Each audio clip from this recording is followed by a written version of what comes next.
Hello, and we're back. CB Jacket Jagaloons podcast for number 9, right? 9. It should be 10, but I forgot to record myself last week, so we're doing a little twofer Tuesdays, baby. I'm Nick, your host. Zach, the big guy, Brandenburg. Say hello to the people. Hi, everybody. If you're watching the game tonight, I feel bad for you. It's not a good one. 5-1 Flyers over the BJs here with, what do we got on time? We're 16 minutes to go. Yeah, not looking good. Everybody looks bad. Zach, what's your first impression since we got this going on right now? Them how they look, because I've been running around. I've kind of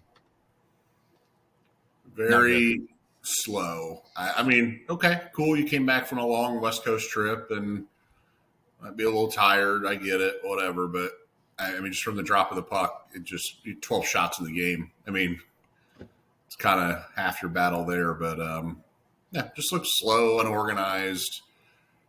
Just kind of slapping it around out there, taking bad penalties, shocker. Giving up power play goals. Just bad effort tonight. So we'll chalk five goals on 22 shots too. Yeah, Bob's kind of looked sloppy, but again, he's not really had any help defensively. Obviously, no help offensively. So did you say Bob? I think you said Bob. Yeah, Bob, Elvis, whoever. It doesn't matter. You're really going down a bad hole here. You're watching this has just depressed the shit out of me. So yeah, you're thinking about Bob. Yeah, after the Winnipeg game, I was kind of like, all right, a little juice, I guess, and then they just came out flat. I've just been kind of the juice is loose. The juice is loose. This has been hard to watch, to be honest with you. So. Whatever. Well, I guess I'm glad I've missed some of this because like I said, I've been kind of running around and whatnot.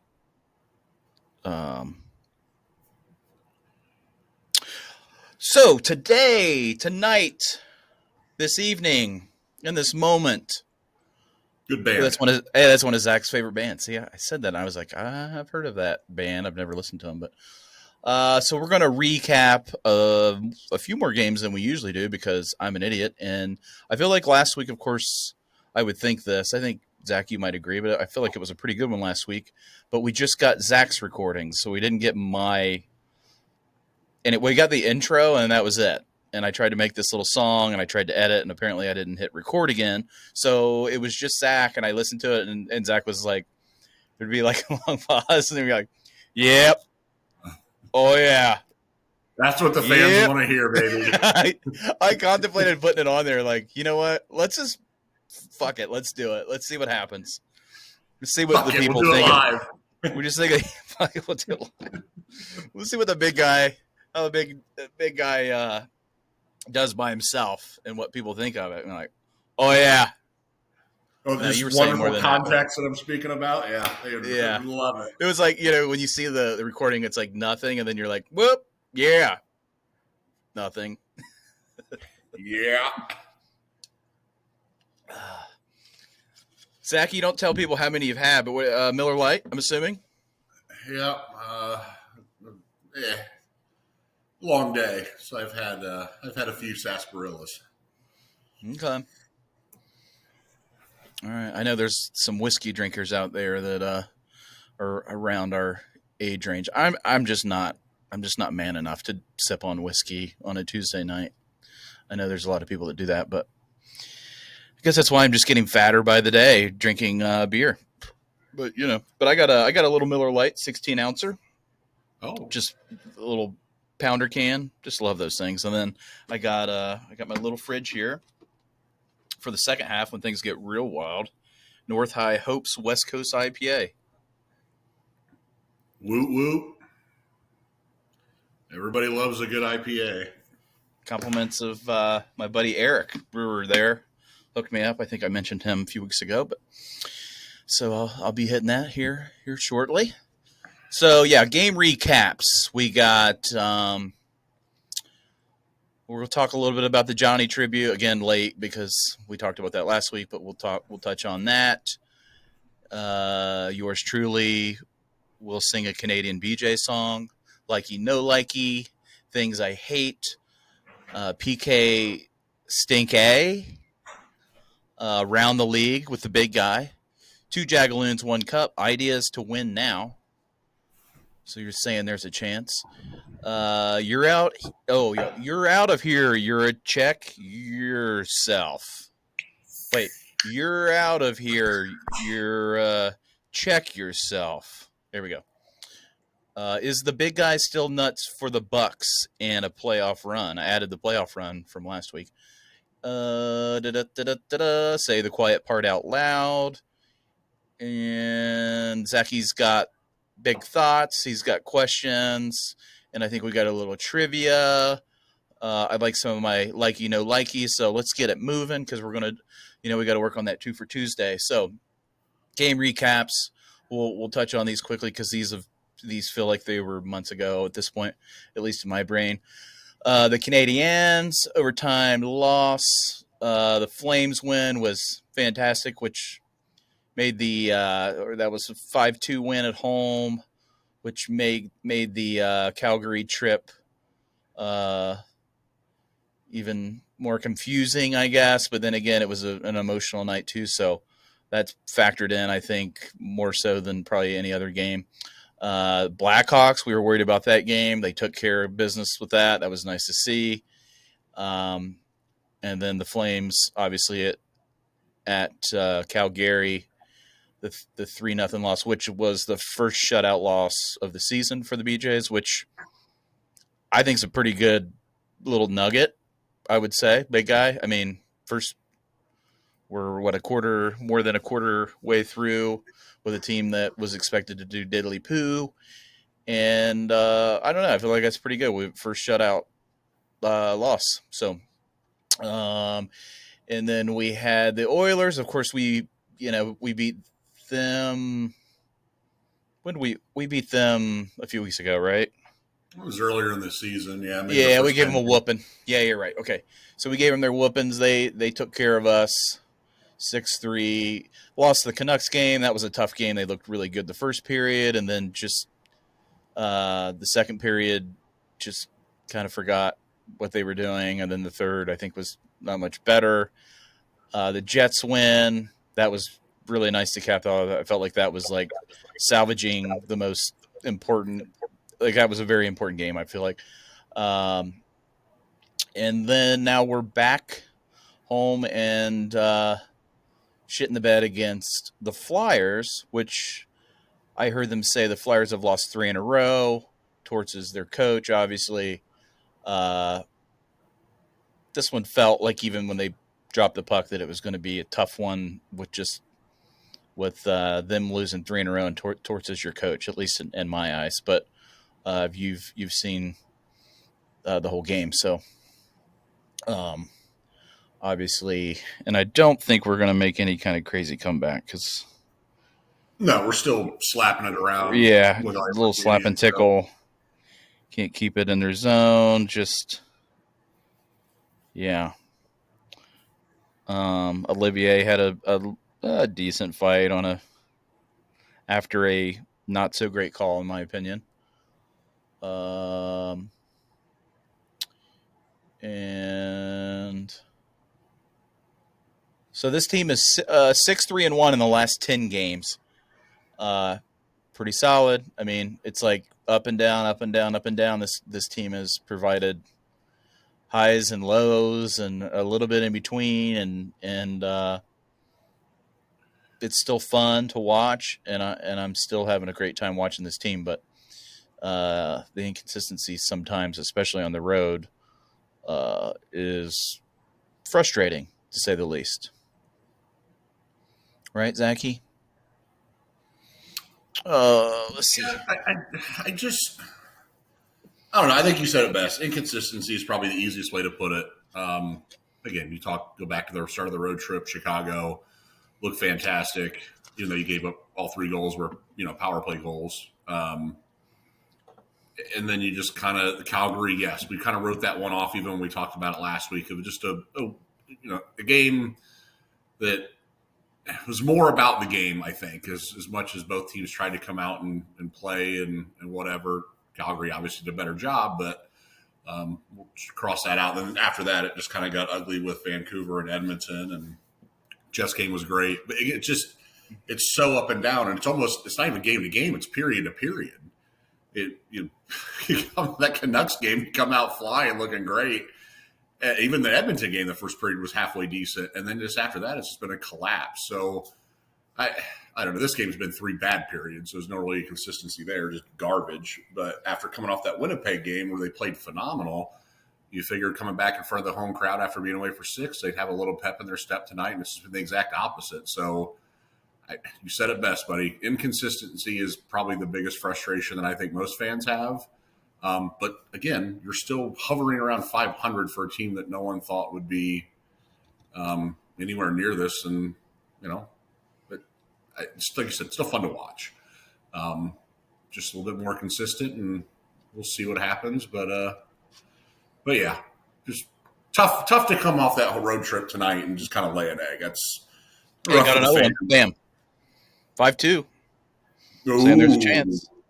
I'm not saying. Am I ahead of you? I think by like a few seconds, maybe. So you haven't seen it yet? I have seen it. But it was shortly after you said we got another one. I seen him.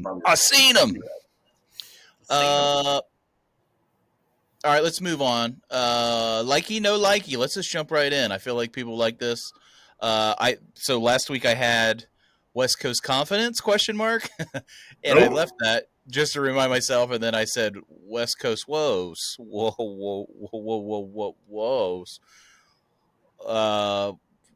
What do you think the problem is? You think it's some lack of veteran guys? The Boons, or I think we have enough experienced guys to figure out how to win on the road. I mean, it just seems really weird that we kind of have kind of dominated some of these teams at home, and then we go to play them and they dominate us. So it's like, what?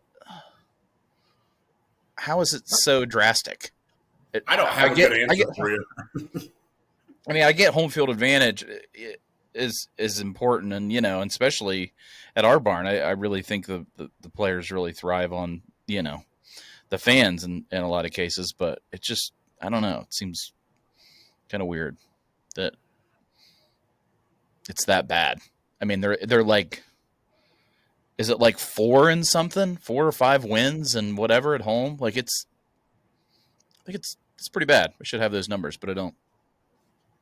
It's pretty drastically different. So I don't have a good answer as to why it's so bad. But again, like I said, periods that look great and then the rest looks bad. It's just inconsistent. I don't know if they get sleepy when they go out west. I don't. A time difference really fucks with them. I don't really have a good idea of what it is, but I did see that they went and did a little curling there in between the Vancouver and Winnipeg game, a little team building.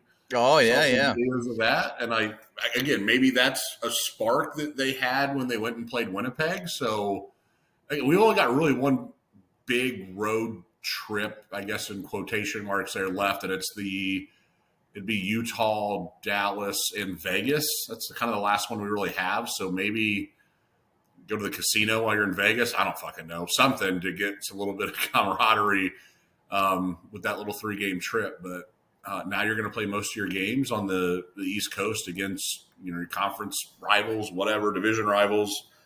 So get the 2 big ones out of the way. We don't have to deal with it anymore the rest of the season, but you still got to go on the road and play some the Eastern Conference is loaded. So got to go play some tough teams and some tough games. So we'll see what they do hitting the road a little bit closer to home. But I'm glad we're done with the big West Coast trips because that no good, no bueno. I believe I heard that their next 10 are at home, I believe. So that definitely, and then you throw some East Coast stuff into there. I haven't looked too in depth on the schedule in the next 15 games, but I'm pretty sure that's what I heard. So that's good. So, um, yeah, this one just looks bad. I don't know. All right.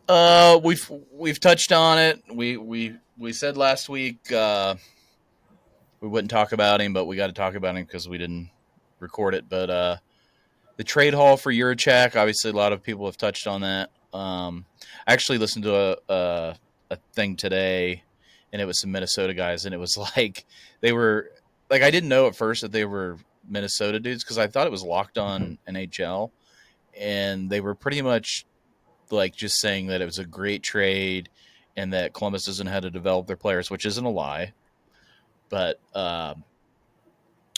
and just saying that he'll be ready soon and he just needs to get into their system and whatever. And okay, whatever, but I feel like adding the pieces that we got for him is great. And then given that we got Denton 6 picks later, I think in the same, that was when we went Jiricek and then went Denton Matejuk at 6-12, right? I think that's how it went. So to think that we got the guy at 12 that probably, or at least right now, is better than who we drafted at 6, and we got a bunch of draft picks that Mean Dean or that Donnie can throw in or something for some kind of trade or move up. I don't know, but and another thing I heard too is that I think he was very conscious of not trading within the Eastern Conference. He wanted to make sure that we don't want to trade him to freaking Pittsburgh when when that was kind of getting discussed, and then have him haunt us for 10 years, which would be terrible, given that if he could figure it out. I mean, he is 6'4", 200 and whatever pounds. Like, the dude would be a monster to have to play all the time. So, especially if you played for Pittsburgh. So I guess my likey is. Do you like what we got, or are you just disappointed that it happened? I kind of forget what you said last week. No, I think it needed to happen for both sides. So again, Minnesota people want to say we don't know how to develop. They're not wrong, but I'm going to go with that's the old regime had a massive problem with that, and I think that'll change with the new. But I think the damage was already done. The writing was on the wall. So he needed a fresh start, and good for him. I'm glad he got it.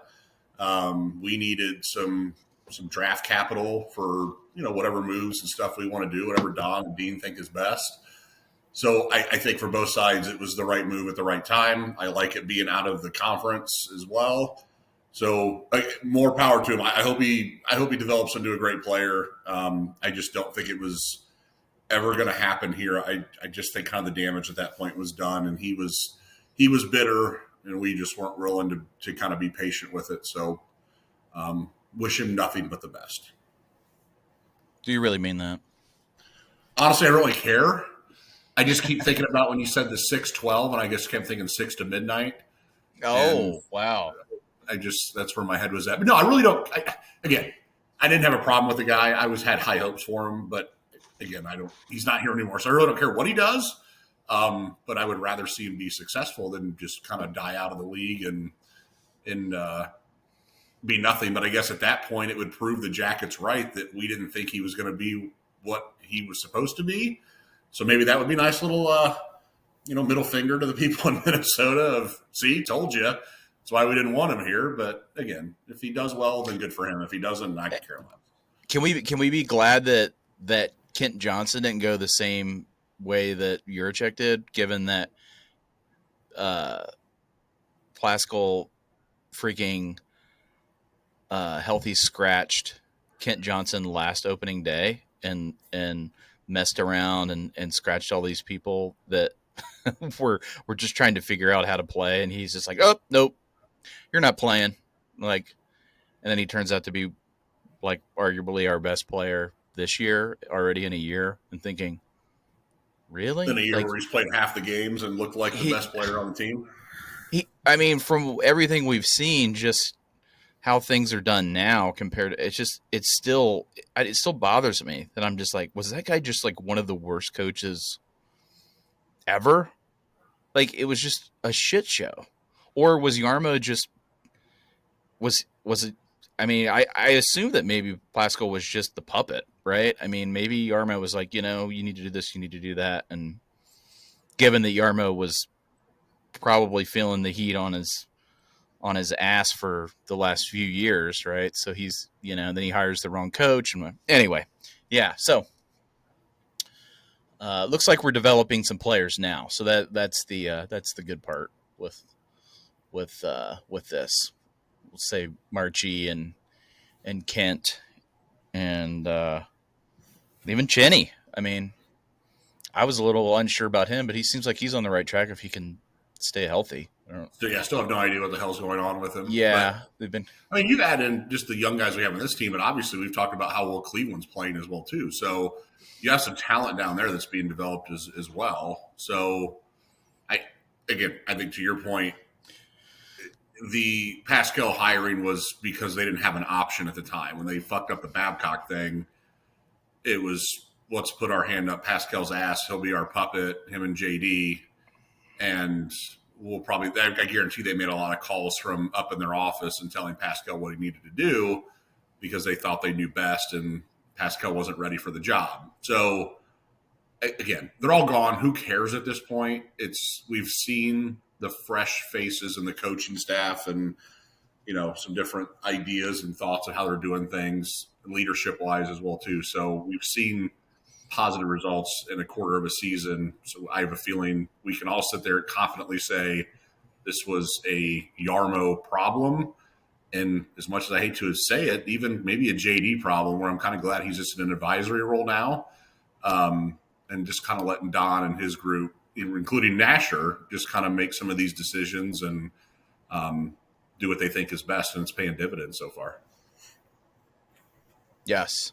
Except for goes right into my next one. Likey, I know you're not, I mean, maybe you like it. The PK situation and solutions for the 27th ranked PK in the league, I believe. Let me get my. And they are now 30th. Oh, well, So, and then their overall plus minus I think is like only like maybe 3 or something, like with their goals, for and against. It's like, well, that's pretty good. And then you have the worst PK in the league, or what's the anyway. They're 30th out of 32 teams, so they're Yeah. sitting at 71.6% entering tonight's game. Yeah, so that's just another thing of and I know it all runs together with the goaltending and defense and penalty kill and all that, but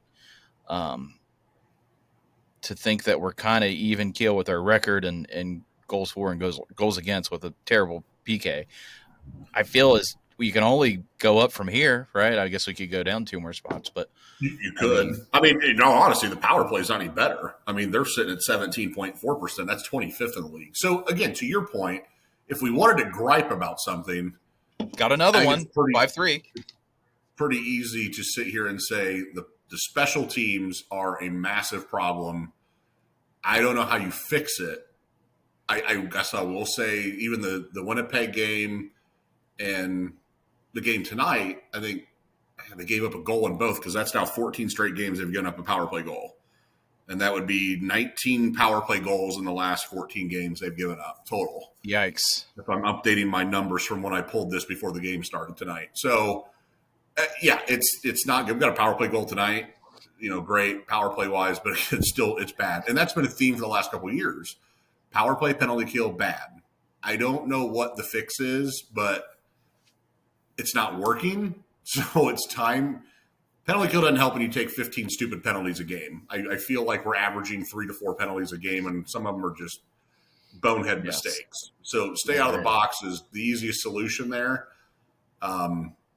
I feel like tonight we kind of got screwed, especially on the Olivier call. There was a high stick that I felt like was embellished earlier in the game, and I think that's when they actually scored their power play goal.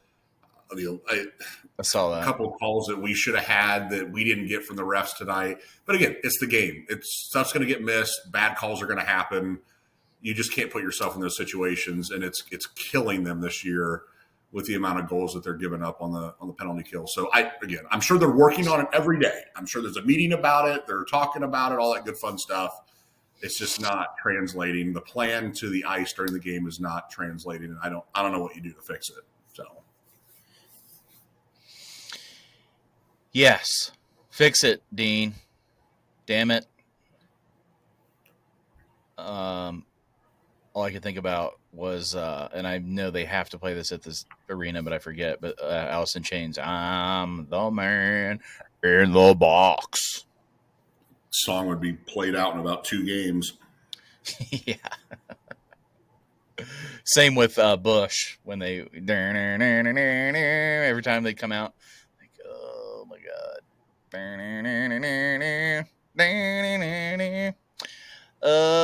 Let's see. Around the league. I didn't confirm this from last week, but I read it on the internet, so it has to be true. That a 28-year-old guy in France. That is true. Okay. Have you seen the video? I saw a video where he just knocked the shit out of a 15-year-old. Yeah, I've read the article. It's pretty fucked up. I wasn't sure. I should have read the article because I saw it and I was like, "There's no way." But he looked huge. I'm like, what the fuck? So did he just sign up? Kid. Did he sign up for a league or just a game with 15-year-olds? I didn't read the whole how it all happened because it was a long ass article. So I didn't read the whole story. I just read the confirmation that this was a 28-year-old man in a kids league, and that he was being charged with assault. I don't know. I don't know how that happens. Maybe it was a kid that he hit. Maybe it was like that friggin' the CEO of the United Healthcare. He hated that 15-year-old, and he's like, you know what? I'm gonna get in the game and then I'm just lacing him up tonight. Run him over, man. Wow. Because fucking kid out. The mugshot, he looked like a grown ass man. He didn't look 15, I didn't think. No, not at all. That's what's throwing me off. I'm like, how are the fucking people in France must be stupid? I don't know. Yeah. Jesus. I don't know how that happens. I really don't. But again, I hope the kid's okay, but damn, he got laid the fuck out. Yeah, okay. Well, I don't know. I feel bad that that's real, but hope the kid's okay. Hope the kid's okay. Speaking of kids, our beloved Bob, that's down in South Beach right now, is expecting his, we think, second baby. So maybe in 20 years we can get some good goaltending, eh? The other thing I was going to mention, Nashville and Barry Trotz are screwed. I kind of forgot that he was a GM, and then their GM that they had for years, just retired or whatever, last year or the year before. Barry takes over after being a coach for a bunch of years, Capitals for a bunch of years, right?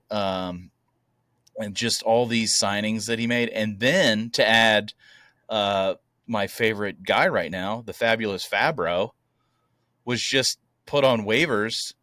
And the guy is arguably one of our top defensemen and was just given away. And it just seems kind of wild to me. And then with just the cap hell they would be in, and the goals they're just not scoring goals. So just all things I kind of think about with, if Dom wants to make a move, that's definitely a team that I think is going to be looking to, because they're the, I don't know, they dead last right now, I think. And their goals for goals against are terrible. Yeah. It's real bad.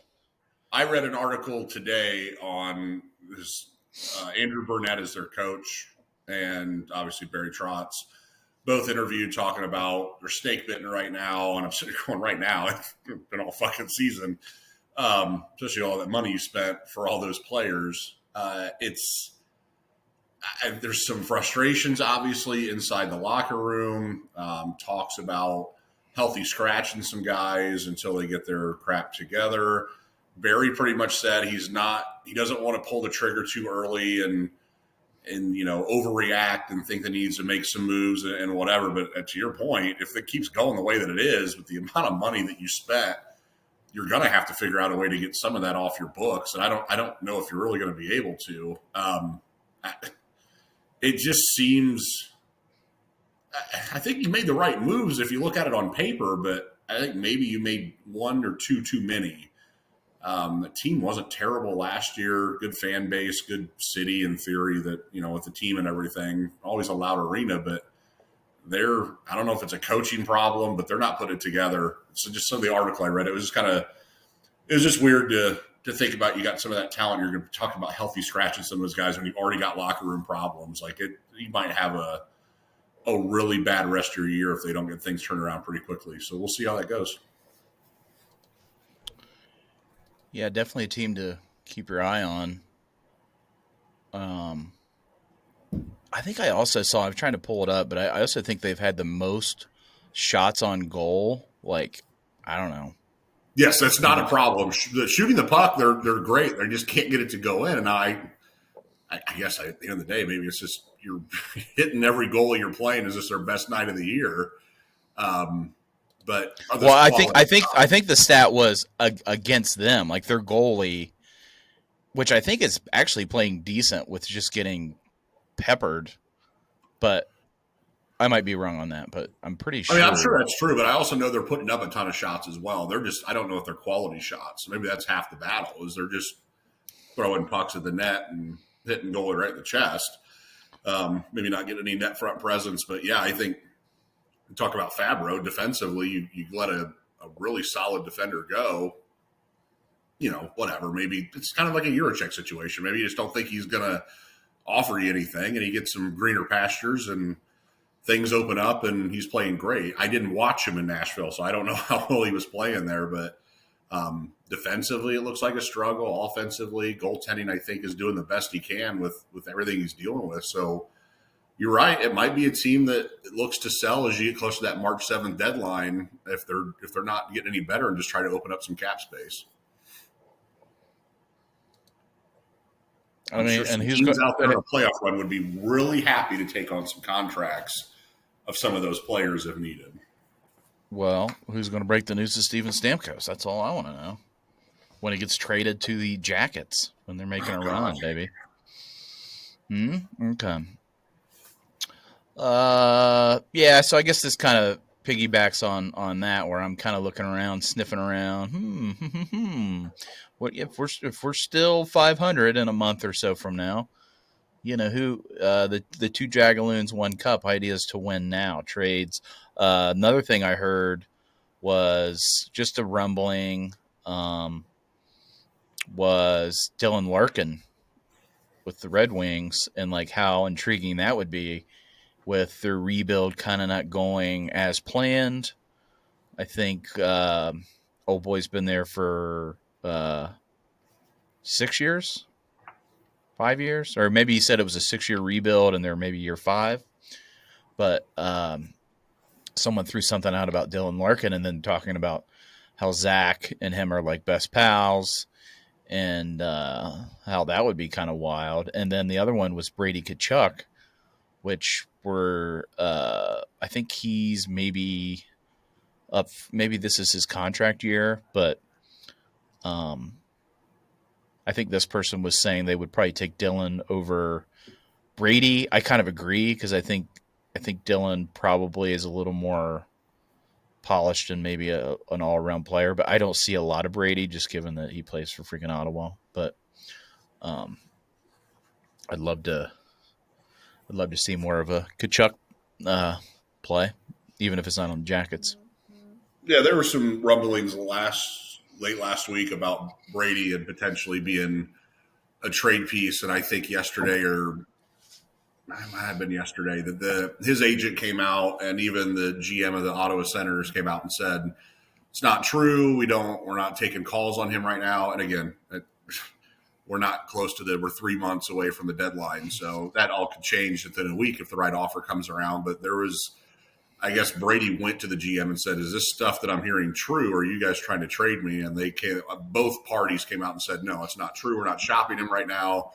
So yeah, I think you're right. If it's a make it or break it, prove it type season for his contract, it's either, I mean, teams may just wait till the offseason, see what he wants to do in free agency, or someone maybe a sign and trade and then he signs or whatever, an extension. We'll see how that goes. But as of now, they're saying no, but anything's possible. Ottawa's not playing very well this year, so maybe they look to get a little bit of capital in return, picks or young player to do their rebuild or whatever. So we'll see how that goes. But that was, again, another thing I read today. So about him specifically, I did not see the Larkin thing, so that was news to me. Saw the goalie trade with Colorado, and did you look into any of that? What's his name? Yuriev or Yuri, whatever. Was he the guy that played when we played him? When we scored 5 or 6 goals? No, Yuriev? He was not in that for that game. Okay. So yeah, Colorado they acquired Mackenzie Blackwood and Giovanni Smith and a 5th rounder in 2027 from San Jose, and they sent San Jose Georgiev and Nikolai Kovalenko and a 5th round pick in 2025 and a 2nd round pick in 2026. So I know you've brought it up a few episodes about how bad that goaltending situation is in Colorado. So they've kind of just done an overhaul with their goaltending and trying to figure some stuff out. Obviously, that team defensively and offensively is pretty solid, but goaltender woes, and they've made some moves. I'm kind of shocked. Georgiev was a key piece in their Stanley Cup 2 years ago. Was it 2 years ago? 3 years ago? Whatever it was.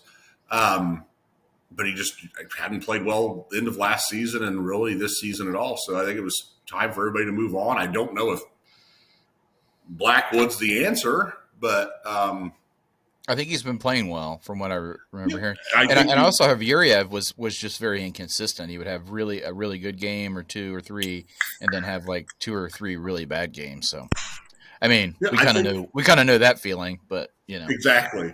Credit to Sakic and the rest of the front office there for just saying we got a problem and we're going to do something about it and actually getting out there and making the move. So I don't know how many GMs of the team with the skill set of Colorado and where they're at and with an above 500 record would sit there and go, should we rock the boat or not? And they said, screw it, let's do it and see what we can come up with. So I give them all the credit in the world for just bearing down and going for it.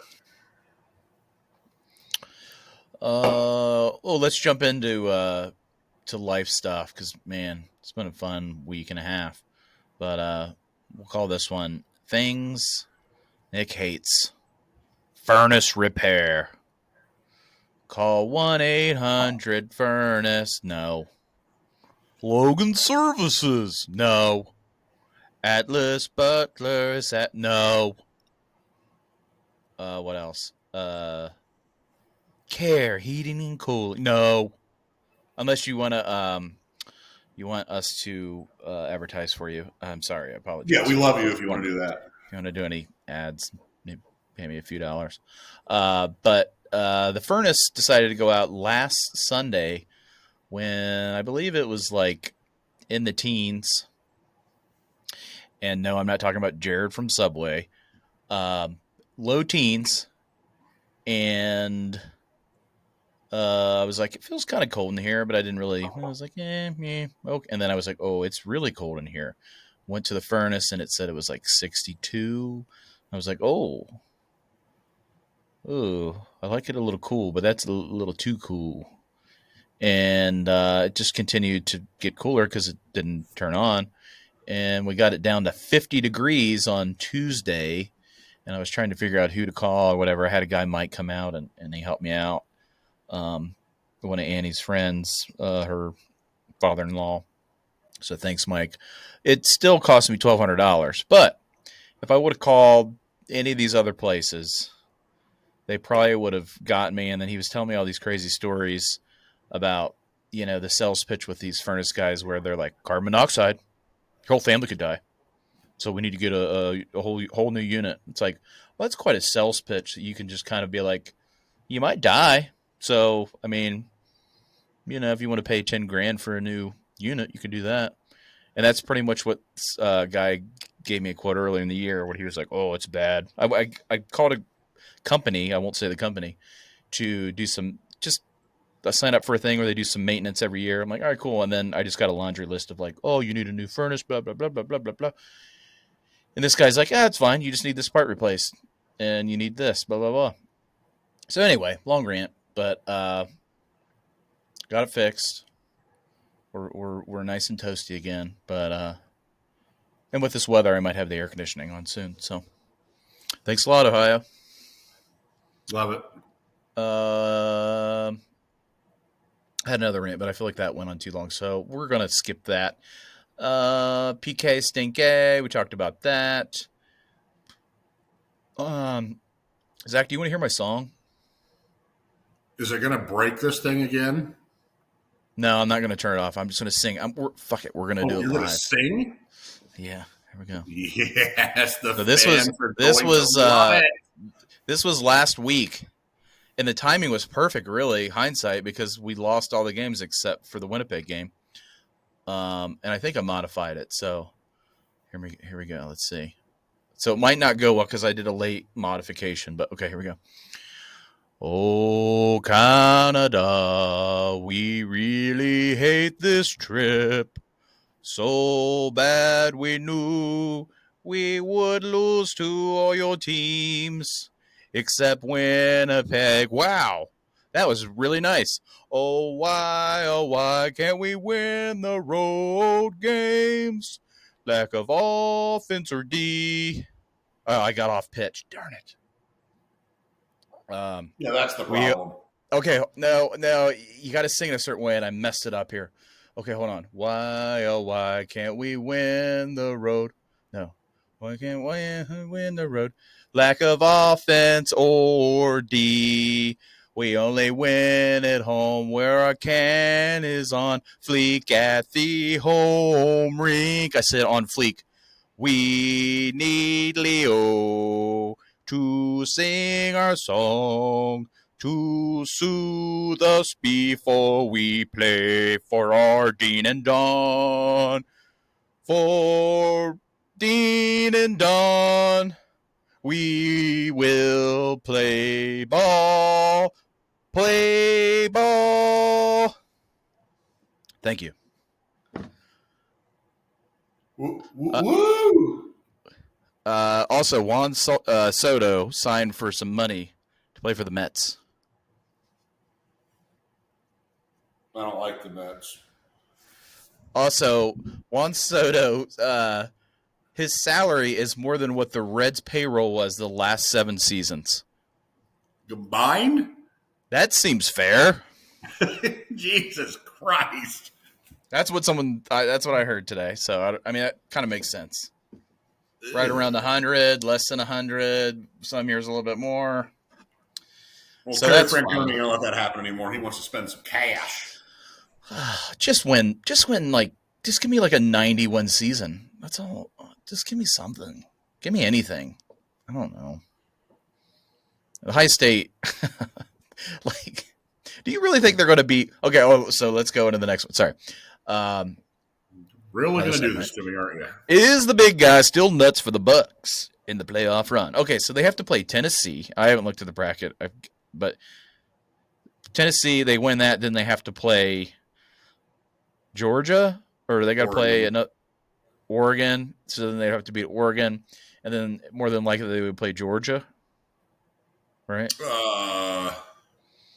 Because it's 4 games, right? Arizona State would be in their bracket. Okay, so well, that would whoever be good. Arizona State would end up playing, Texas maybe? Okay, so we probably play Texas, Arizona State. I mean, I don't remember which one's which. Because Arizona State only got in because they won their conference championship, right? Yeah. The Big 12, the Big Old Yeah, 12. it was down to them or Clemson. So obviously they gave the 4 seed theirs, which again, it'll change. I hope to God it changes. I get it. Conference championships mean a lot, but you have to seed this based on the best teams. You cannot. Arizona State getting a bye is absolutely ridiculous. I'm not saying the Buckeyes should have got it by any means. That's not what I'm saying. But these, I think Oregon got screwed. They win that Big Ten conference championship game, and then it looks like Penn State's got the easier path to the finals. I was worried about that, and they were playing an extra game, so it's like you. I get you have to change it after this season, and you have to seed. Great, you're automatically in the playoffs if you win your conference. That's a given. That's fine, but you cannot seed. You cannot have your top 4 teams with a bye based on conference. If it works out that way, great. If the best 4 teams are all conference champions, that's fine. But this is it's all wrong. It's all bad. Ohio State's seated where they should be. I don't have an issue with that. I'm sure there's plenty of fans out there. They're like, "Oh, we beat Penn State on the road, and they're ranked higher than we are." Lost to a shitbag Michigan team at home. You are where you are. You deserve to be where you are. You just be lucky that you have a home game. And most fans are sitting there going, "Oh, a night game too. It's going to be cold and blah. If the wind blows, good Lord, can Will Howard throw the ball more than 10 yards? I don't know." So, Colin McCord could have. Shut the hell up with God. Next thing you're going to tell me Devin Brown can throw the ball 10 yards. Jesus I've Christ. never said that. He does that little thing with his back leg when he throws, Devin Brown. He's transferring out anyway, so we're good. Yeah, really sad about that. But no, can they do it? Yes, they have the talent. That's not an issue. It's game plan. Are we going to do what we do and what we do best? If that's the way we come out and play it, and Chip Kelly's not out there trying to interview for head coaching jobs or look for head coaching jobs, great, whatever. I don't really care. You can win it all, but if they go in with any mentality they've had most of these games and start slow and whatever else, then lose. I really don't care. Win or lose, doesn't matter. If they lose, Ryan Day's out. If they win, he'll stick around and, I don't know, disappoint us for another season, I assume. So, whatever. I'm not nuts about it. I'm still pissed off for the Michigan thing.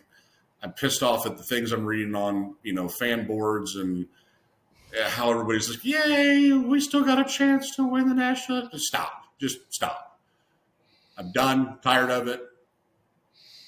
If you want to actually prove something, go out and win these games and go win a national. If you do that, I'll be the happiest person in the world. If you don't, lost season, you spent $20 million on your freaking roster. You lost to Michigan, and it's another lost season. And where do we go from here? I don't know. I don't have a good answer for that. But winner, screw it. I don't care. Well, let's hope Tennessee plays like the Miami Dolphins in cold weather. But that would be a help because I think someone said that Tennessee's defensive line is pretty solid, right? Yes, they are. We're going to continue to try to run it up, right up the gut. If you want to run it to the edges with your speed and better athletes. Do that. Do not run it between the freaking guard and center. I swear to God, I'm going to lose my mind. You about saw me lose my mind 2 weeks ago during that Michigan game. I will do it again, and I will turn the damn game off if it happens again. You were broken. You weren't even big guy mad. You were just kind of broken. I was like, well, defeated, beat down, kicked in the jewels. It was so hard to watch. But again, I hope they go out and prove what they can do.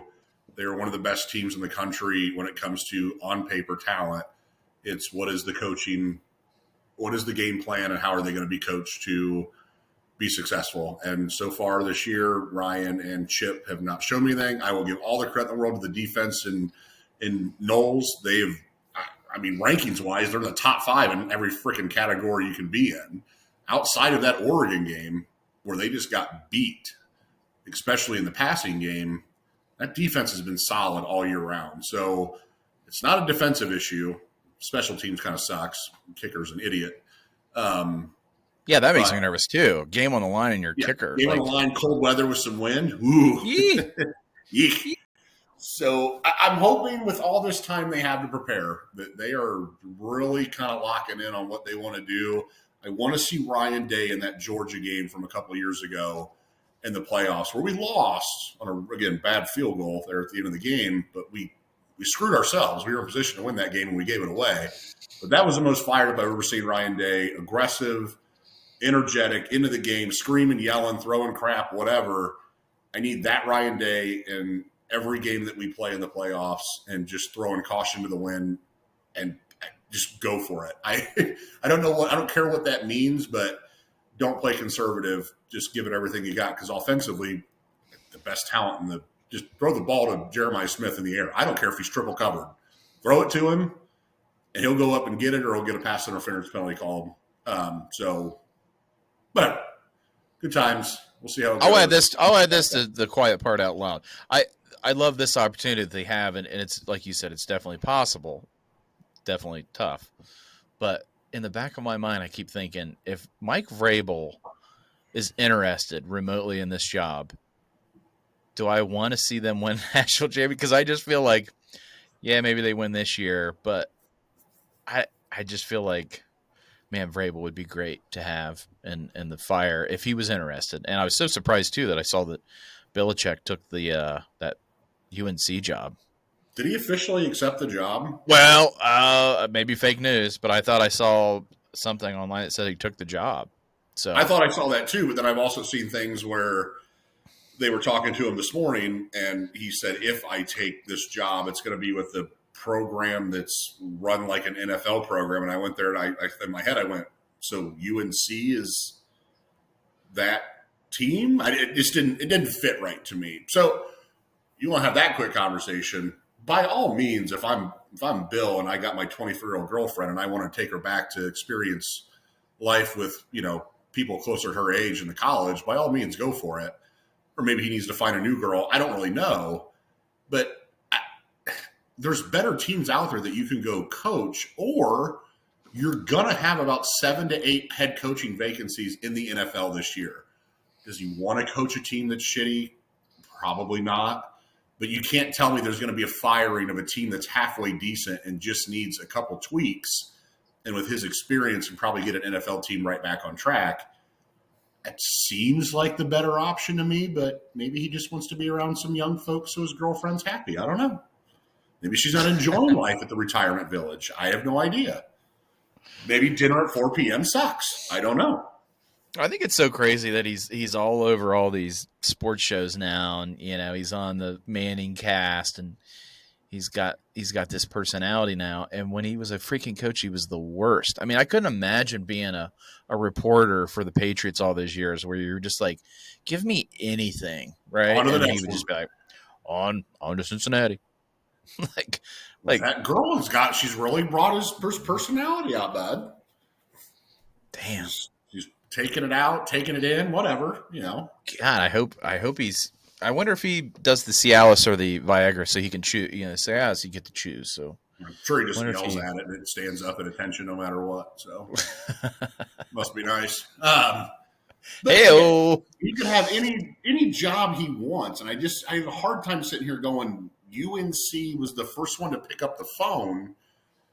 And great, okay, you go take the interview just to see the college side of it in general, but you're telling me you can't wait a couple more months and then but look at it. But look at it this way though. Like with that conference, it's definitely due, especially with the 12-game playoff. Like he probably is looking at it like, okay, so who do I have to compete with? Like, okay, Clemson, if they're kind of like back, right? I mean, they've kind of been down. I mean, that conference kind of sucked from what I've Miami, seen. SMU is kind of a surprise this year. I mean, Florida State's terrible. They look like they're totally awful. just. I mean, after last year, they were good, and then they lost their quarterback, and then that whole thing. But they've been terrible this year. Did they win like 2 games? Did they win like 2 or 3 games? I think it was 2 or 3. And they got Ula Ungale, and he was terrible. And he's transferred like 4 10th times. Team to start the season. Oh. And that's when they lost to Georgia Tech in Dublin. Oh, yeah. And McAfee was So over there getting drunk with Saban and his lady. McAfee hanging out over there, all hammered and high. But again, Yeah. you can have any job you want. I just find it really hard to believe it's UNC. But again, do your thing. I don't want him. If that question ever comes up, is Ohio State go get Oh Belichick? God, no. What the hell are we Yeah. doing? No. The answer is too much of a risk. Correct. The answer is very simple. If it's not Ryan Day, then I think it's Mike Vrabel. Now Vrabel didn't. His issue, I think, back especially when Urban was the coach, was Urban was sending him out on recruiting trips, and he had to do this, that, and the other. If Vrabel's in charge, he doesn't have to deal with that shit. All he has to do, Right. Go on a couple big rig trips or whatever. But for the most part, he's pointing at a bunch of different people saying, "You guys go do this. I'm going to sit here in my office and scheme for games and do whatever." So I think he's the right answer. I wouldn't mind. I mean, I know Marcus Freeman's name's been thrown out there. Luke Fickell's name's been thrown out there. No. I think Vrabel's the only answer that I have. If one of those guys want to come back and be on the staff, by all means, I'll take that. But it's well, I'll take the right long now. play. Vrabel gets in. Correct. Fickell gets fired next year because Wisconsin loses like 3 or 4 games out of the gate. He becomes the defensive coordinator. We just bring the whole team back, the Silver Bullet team from all those years ago. And I don't know what Tyvis Powell and those guys are doing, but we can find them a job on the team. I mean, we already got Laurinaitis there. We can just fill it up with Buckeye players that used to win games against Michigan and see what we can do with that. Well, and I think really too with these NFL coaches, and you think about Brian Hartline, the NIL, all these players now that come to Ohio State want to get to the pros. Obviously, that's always the goal. But you start bringing in these ex-players, ex-NFL coaches. I think that might be the way you kind of have to go to kind of keep this thing going. No, And I agree with you. And like 100%. you said, you have all your little minions do all your work for you, and a Vrabel or somebody that's kind of like, I don't want to go do all that shit, but figure out a way to do it where they're not, following these kids around, and then they're, decommitting, and then they're transfer portaling and all that. Like, I don't know, but the Ryan Day thing, I just don't. I don't know. Maybe I just don't. I've never really liked him. I have never had a problem with Ryan Day. I was always a fan of his. I cannot get over that game against Michigan in the game plan. It was piss poor put together. He has to, it's national championship or bust for him. And the minute that he's out the door, I would hope maybe somewhere in the back alley, someone has picked up the phone and called Vrabel and said, how interested are you if this thing goes off the rails? Because we want to announce you as the head coach as Ohio State is walking off the field in whatever game they lose. And they fire Ryan and leave him there. So that way, just from a recruiting standpoint, there's a plan in place and whatever else. There's been like 5 names floated out there of all non-Ohio guys. And again, Kurt Cignetti just signed that big deal with Indiana. I don't think that's the right answer either. I don't know. I think.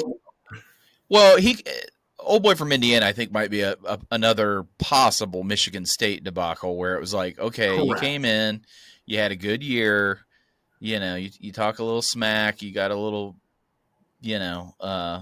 swagger to you for a team that is never really in the equation, and I don't know. I'd give him a few more years, and I think he's correct. He came out of a James Madison program that was not in big time college football, big boy football. He brought half of the team with him, sparked Indiana, and again, they didn't play anybody this year. When they played Ohio State, they got their shit railed. I mean, if Ryan Day was guaranteed another year, and we could give this one more season. You see if Cignetti goes out there and has another 11-win season, then maybe. But he could come out next year for Coach Indiana, and then they go friggin' 5-7 or something like that. Then it falls apart. 1 year wonder, whatever, no big deal. But I think it's got to be. I think Vrabel's really your only answer right now. It's the best option I think you have, and as long as he's truly interested, the minute And again, I really hope I want to win the national. Again, to sit here and say I would rather lose just to get rid of Ryan Day. I can't think that way. So I Yeah, want to win the I'm national with you. championship, but what are we going to get next year then? I don't know. Right. So if he loses, then he's done, and you got to bring in. I hope Vrabel's on speed dial. I hope what's his nuts. I cannot. Why can I not think of our AD's name right now? Ross, the new guy. York? Yeah. And he's got him on speed dial, and he has the private jet ready to take off to go get him. I wanted to add before I forget. I'll have to edit this to take out that I said that I didn't like Ryan Day. If I happen to run into him tomorrow, because tomorrow, since I work for Ohio State, we're having a meeting, whatever winter gathering at the Shoe, and I'm doing a stadium tour tomorrow. So if I run into Ryan Day, I'm going to give him a big hug and kiss him on those little rosy cheeks of his and wish him the best luck. He kicks you right in the jibs. Yeah, well, that if he does, then I know that he listened to the podcast, and that's good. But given that he didn't even know when Halloween or whatever it was, whatever team he probably doesn't have times for the he doesn't have enough time for the Jagaloon, so no, whatever. But good luck, Ohio State. Obviously, like always, I will be cheering for you. I will be a nervous wreck sitting here at home next Saturday at 8 p.m. I'll have the nervous poos all next week. But, I'm hoping for a deep run, and we'll see how it goes. We'll have another – we should have another podcast before then, but maybe not. I don't know. But we'll see. Let's go back. I know we talked about this last week, but no one heard it.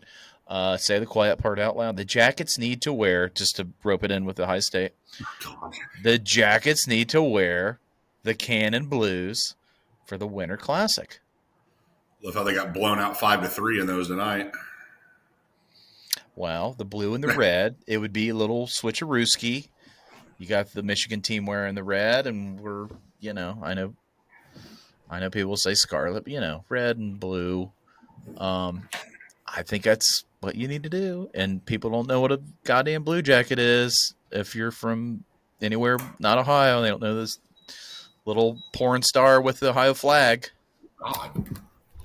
Whoa. Oh, God. I thought you fell for a minute. Nah, big guy down. I had to move the computer. Oh, big guy's getting comfy. Oh, big guy ripped his sleeves off. Nipples. Oh, God, we don't see that. No, YouTube. YouTube's on a flag. No, YouTube's going to take this down. We're going to try to get this on YouTube. That's why we put it on Pornhub. That's why we'll post everything there. Yeah. I'll give you my login. God. I was trying to transition to what I wanted to say, but it's not going to come out right. So it was going to be referring to what I said last week that I thought was pretty funny when we were talking about serious stuff, and then I said, and he hits it far to left field, and it's out of here. We were talking about some heavy shit from a few weeks ago, and we were like, well, Castellanos with the home run. So we're going to leave that one alone, but I do remember, I'm like, man, I think that would have been funny. People might have thought it was a little insensitive, but I meant well, I promise. I just didn't know how to train. Know that we're not the most politically correct individuals. I didn't know how to transition to the next thing without kind of, and he hits it. What's he say? I can't remember exactly what I swear I might have said it right last week. This is like deep fly ball to left field or something like that. That's funny. He's back doing stuff now, so good on him. Isn't he calling like ACC football games? I don't. He always did a bunch of random stuff because he would do like random football, like a random football conference, and then baseball, and he kind of did a little bit of everything. But this is a little redundant, but Fabolous Fabbro needs re-signed. We talked about it a few weeks ago, and you were like, man. I said Gabranson, man. I said Fabolous Fabbro. Dude's playing well. He would price sign for a discounted rate. Why not? So I think that's something that they need to maybe look at. So get him, Olivier, get these guys that are a little more budget friendly signed up, baby. And then we talked a little bit about the possibility of the BJs, and this was fresh off the Michigan loss. The BJs will see more success than the Buckeyes in the next 5 years. And I can't remember what the big guy said, but I said success as in some winning seasons, getting to the second round of the playoffs for the Jackets, and possibly maybe winning a second round series, maybe 2 of the 5 years. That being said, with the Buckeyes not winning a national championship in that 5 year span, Jackets maybe make the playoffs 3 of those 5 years, and they win a playoff series or 2. I'd say the BJs finally surpassed the Buckeyes in a period of time, but just a thought. That was a little more after Michigan loss. Holy shit, the Buckeyes suck. Thinking at the time. So Yeah, I think I poo-pooed you at first, and then you made a point that I kind of agreed with, and I changed my mind. So I think I'm with you with the expectations at Ohio State. If you're not beating Michigan, winning Big Ten championships, and winning, I don't know, one or 2 national championships, maybe one. We'll go with 1. 2 seems greedy in today's landscape. Then yeah, I think you're right. Yes, we're talking 2 completely different sports with college athletes that are getting paid, so you might as well be professionals, and then obviously the NHL. But I think you're dead on. If you don't beat Michigan, I don't know, 4 out of those 5 years, win 3 or 4 Big Ten titles and a national championship, and Columbus is making the playoffs 2 years, getting to the second round, potentially a conference final or whatever. Again, that may seem greedy as well, but I think you're right. I think relevant to the town and to Columbus, then I would say you're correct in that one. yes, that's correct. All right, big guy, what do you got for me? I think that's everything here on my list-a-rama. I did just some quick little, news and notes around the NHL. We talked about the trade with the Avs and the Sharks and stuff like that. Also, just some news that dropped today. Kevin Shattenkirk is retiring from the NHL after 14 seasons. Good career. I think a very solid defensive defenseman. With the Only Blues had for quite a few years, long right? time. Rangers won a cup with the Lightning in 2020. So played for a couple different teams. 484 career points, but just a really solid defenseman. He kind of had a quote here: "Never knew hockey would take me this far. The game has had a dramatic impact on development me as a man, me into the man that I am today." So, again, not always a solid player. I think he was the captain at one point for the Blues. I didn't even realize he wasn't playing this season. 14-year NHL career, good for him on retirement, and kind of hope the best for him. Maybe he gets into coaching. I don't know. He was structurally just one of the best defensemen out there. So you got to kind of think that, defensive side coach, maybe AHL, NHL at some point, he might be a good fit if that's something he wants to pursue, or maybe coach college or whatever. But wish him nothing but the best in retirement. Blackhawks goaltender Peter Mrazek was placed on IR today with the injured groin. So Growing? we talked about him early on in our first couple episodes. Yeah. He played for Detroit there for a while and had some decent seasons, went to Chicago, was playing okay. That's just a rough franchise right now, but he's had some injury woes over the last couple seasons. So, hopefully he can come back from this one. And, you talk about goalies that maybe the Jackets are looking at. I don't know. Get him here. Do it. I don't know. I don't have his 7, 11, and 1, 2.83 goals against, 9.06 save percentage. I mean, the record's not as good as Elvis, but the goals against and the save percentage is better. So again, I'm Yeah. not saying that's the answer, but it's a guy we talked about, and I saw that he got placed on IR today. So there's that one. I don't. We didn't talk about the Jacob Trouba trade. The Jackets were technically Oh in yeah, on that, I heard but that. Yeah.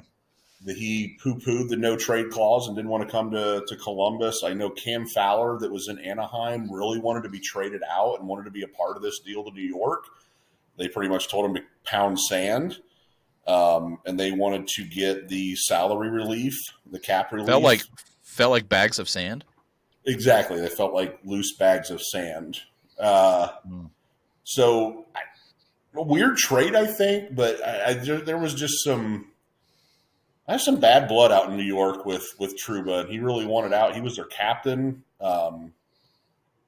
So New York's kind of falling apart, man. They just lost to that's Chicago. They just lost to yeah. Chicago, and like everything's kind of. I'm like, Brad, you want to come? You want to come over here? You want to come back, Brad? Well, we got to find him a garage. So he needs a garage. Is that what he? What was? Is that what he said? What was it I again? think that was Refresh one of me. the things. He wanted a garage or some shit like that, wasn't it? I'm Was like, that Bob? yeah, I don't move out of remember which downtown, one. move to the burbs, like everyone else on this Yeah, team. move to the burbs. There's plenty of Jesus. houses going up around here. We'll find him something. But that was just a weird trade for me. It just didn't seem like Anaheim would be the fit kind of with where they're at right now either, but he just wanted out so bad, and that's the team that he, said, okay, send me, I guess. So whatever. Weird one there. I think that's really the only other big trade I've seen over the last couple of weeks. Now, talking about the New York Rangers, kind of after that Jacob Trouba trade, they shed $8 million in the cap hit, and they're positioned to pursue defenseman upgrades ahead of the March 7th deadline. $22 million in cap space right now, and they are currently interested, according to some reports, in Columbus Blue Jacket Provorov. There we go. And then Marcus Peterson out of Pittsburgh, two targets that they're really going after with $22 million in cap space. Kind of do whatever you need to do, really, at that point. Was shedding This is New York. You're saying who's that? This is New York. That was a Oh, report okay. that came out after the Trouba trade with some of the insiders there in New York. That Provorov was one guy that they're kind of putting their target on. With the I mean, deadline. I'd hate to lose. I've been hearing about. We've been hearing about it for 2 years now. Provorov. Man, I hate to lose him now. It's like he's finally just. Last year it was like, but man, this Played year it really just seems well like this year. Had any that any dislocated thumb. thumb and came back out the next game and played tough. It'd be a hard guy to lose, but I guess money or pieces talk, and we'll see what happens. Well, But and the thing with him too, which I heard is this is kind of his contract time. He's what late 20s, so this is his big contract. So he's going to want to probably go somewhere and get his money because this is the time that he's going to get the most money, and then it's all downhill from there. But and I don't think the Jackets are going to give him the money he wants no, based I don't on think so. how many defensemen we have and what we have down in Cleveland right now. So I wouldn't blame him, if that's what he decided to do or whatever. But it was Well, and that goes back to my point with Fabbro. It's like, okay, if you lose Provorov and you can sign Fabbro to a few more years or a few year deal, I just think he's playing so well now that like why risk it? These players know sometimes that you came from a franchise where you played and then it fell off, and then you could go somewhere else and he could feel it could be like so many other cases where he doesn't. It's not a good fit, right? I mean, we've said that about everybody. And then then he's going, well, shit. I should have just signed with Columbus for a decent 2 or 3 year deal. Instead, I'm maybe getting released or getting traded again, uprooted, blah, blah, blah. So anyway, fabulous. Come on, baby. Yeah, I don't think that's a bad idea at all because you're going to get a nice discounted rate as well too. So fills the cracks and gaps of what you got going on there. And Ooh, filling cracks and gaps. getting Matejchuk coming up, we'll potentially get some other trades or whatever, either a defenseman or, anything kind of you needed really at that point. But I think as much as I'm with you, depending on kind of where the Jackets are early March or maybe even late February, that's a move you potentially could be okay with. and just kind of building your roster potentially for next season. So, and then really the last piece of news I had, I'm sure everyone's seen it. Shesterkin signed his 8-year, $92 million deal there in New York. So they at least got their goalie. A lot of New York news, I guess. He could have been a restricted free agent on July 1st of next year. So $11.5 million a year to stay in New York. I mean, yeah. Is he under 25?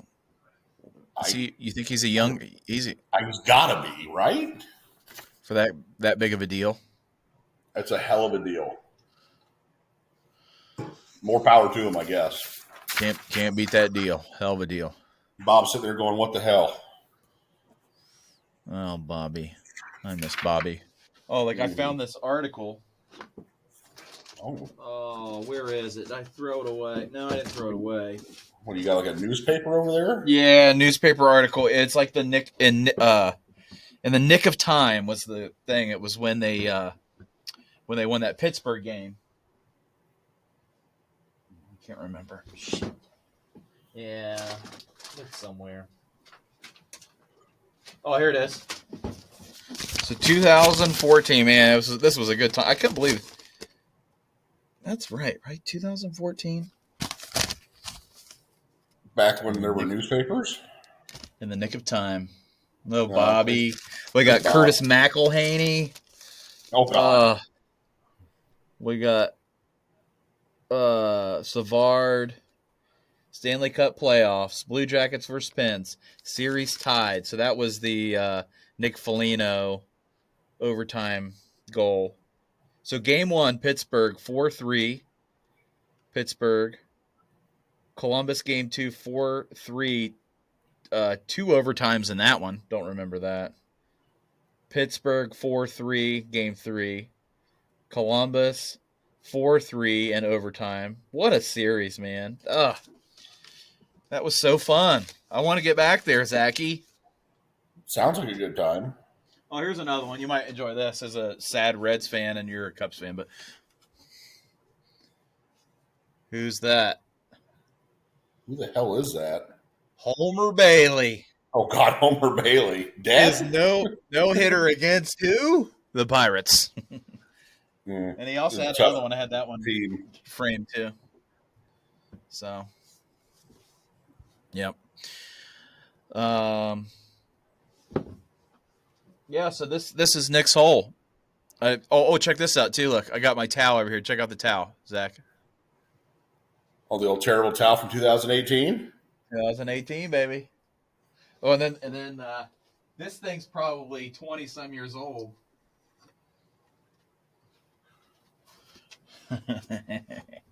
God, Jody looks ugly. Oh, our beloved Jody. You ready for these stats on the back? 2000-2001. Syracuse. 69 games in the AHL. 69. Syracuse.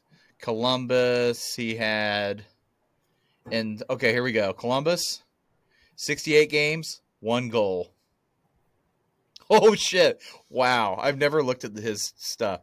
Okay, 2002, right? Columbus, 68 games, 1 goal, 4 assists, 5 points. Guess how many penalty minutes that year? It's kind of amazing. 2 something. 283. 249. Damn. Next year, he had 76 games, 3 goals, 3 assists, so he had 6 points, 228 penalty minutes. Year before that, too. Oh, shit. Yeah. So I probably would have got this like the first season. 2000. Yeah, so this thing's 24 years old. He's a cutie. I wish and then this is a Mark Dineen jersey that's signed, but I have it flipped the other way. One of our very average goalies that, No Ron Tugnut, but I wish I had that Vote Tugnut jersey. That's one thing I still wish I had. All right, y'all. Is that it, Zachy? Is that all you got? I got a question for you. Uh-oh. Why not? Okay. What is the worst penalty kill percentage by an NHL team in a season? Is it A, 65.3%, B, 66.7%, C, 68.2%, or D, 69.4%? Before you answer, all bad, just so you know. 69. D. No. 68.2% by the 7980 Kings. Now, I will give you even a more fun I like stat. the very up-to-date stat there from 40 years ago. Exactly. But there are currently two teams this year that are on pace to set and break that record. The Two teams? Islanders, two teams. The Islanders are currently at 65.1% on the penalty kill. And the Blackhawks. And the Red Wings are 67.5%. Oh, The Jackets are just yikes. ahead of both of those teams this year. But both of those teams could break that record that's been sitting there since the 80 season. That's some bad, terrible, piss poor penalty killing. Yeah, I don't know. I know the Winnipeg game there was a ton of block shots. There were so many people blocking shots, but I don't know, man. I don't know what they do. But you know what? The next game they play, they'll look good and we'll be like, "Oh, okay. Well, yeah. Whoa. I did that. Remember I did that one of the podcasts. That's how I feel watching this team. Whoa. Yeah. No. Oh, I'm going to poop my pants. Nope. Not going to poop my pants. Oh, God. Jesus. Oh. 6-3-1, baby, in the last 10. That's pretty good. All right, everybody. We got some tough games coming up. What do we got? What do we got on the schedule next? Caps at home Thursday. Yeah, that's a 40-point team.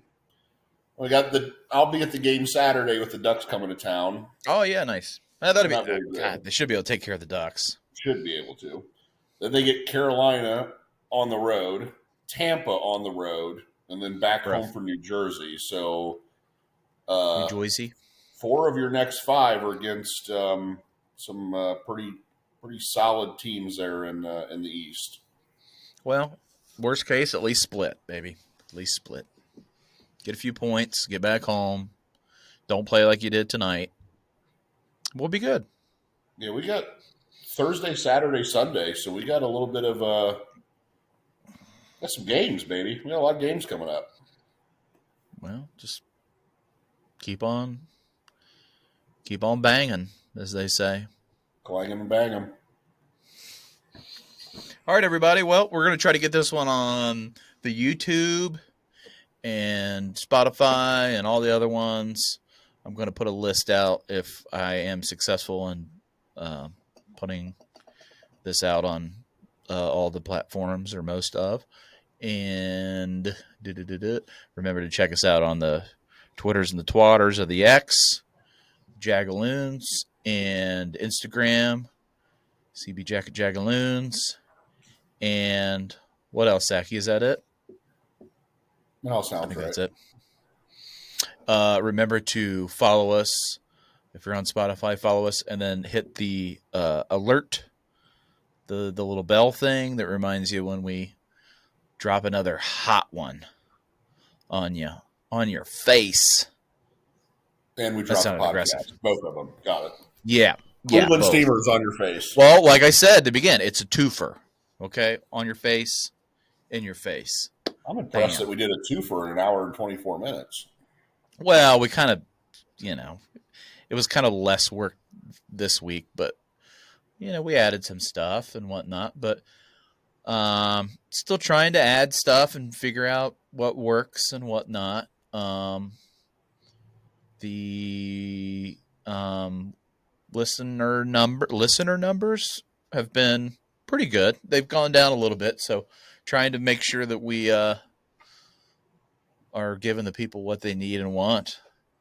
So I grabbed some lotion on the way down to Nick's hole, Oh, and the Jesus. wife saw it, and she's like, "What are you guys doing?" And I said, "Well, I lied to you.